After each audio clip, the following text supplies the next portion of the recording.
2025 September నెలలో జరగబోయే Asia cup కోసం టీమిండియా సిద్ధమవుతుంది. ఇప్పటికే సెలెక్టర్స్ ముందు చాలా ఆప్షన్స్ ఉన్నాయి ఎవరిని సెలెక్ట్ చేయాలో. ఇందులో ప్రధానంగా ఓపెనర్ అభిషేక్ శర్మ కన్ఫర్మ్ అయ్యాడు.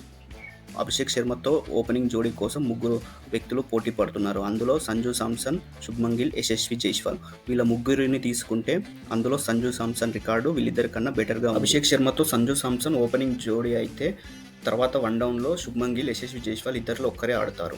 తర్వాత ఎలాగో కెప్టెన్ సూర్యకుమార్ యాదవ్ ఉన్నాడు. సో సూర్యకుమార్ యాదవ్ కెప్టెన్గా వ్యవహరిస్తాడు.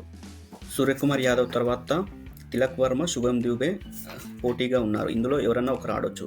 తర్వాత ఎలాగో ఆల్రౌండర్ హార్దిక్ పాండ్యా ఉన్నాడు ఫాస్ట్ బౌలింగ్ విభాగంలో. హార్దిక్ పాండ్యా తర్వాత మరో ఆల్రౌండర్ అక్షర్ పటేల్ ఉన్నాడు. ఇంకా బౌలింగ్ విషయానికి వస్తే హర్షదీప్ సింగ్ ఉన్నాడు. ఎలాగో T20లో హర్షదీప్ సింగ్కి మంచి రికార్డు ఉంది. హర్షదీప్ సింగ్ తర్వాత మనకి నెంబర్ 1 బౌలర్ బుమ్రా ఉన్నాడు. బుమ్రా తర్వాత మరో బౌలర్ సిరాజ్ కూడా ఉన్నాడు.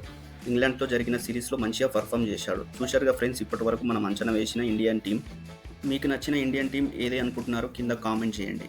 అలాగే మరిన్ని ఇంట్రెస్టింగ్ వీడియోస్ కోసం ఈ ఛానల్ని లైక్, కామెంట్, షేర్ చేయండి అండ్ సబ్స్క్రైబ్ కూడా చేసుకోండి ఫ్రెండ్స్.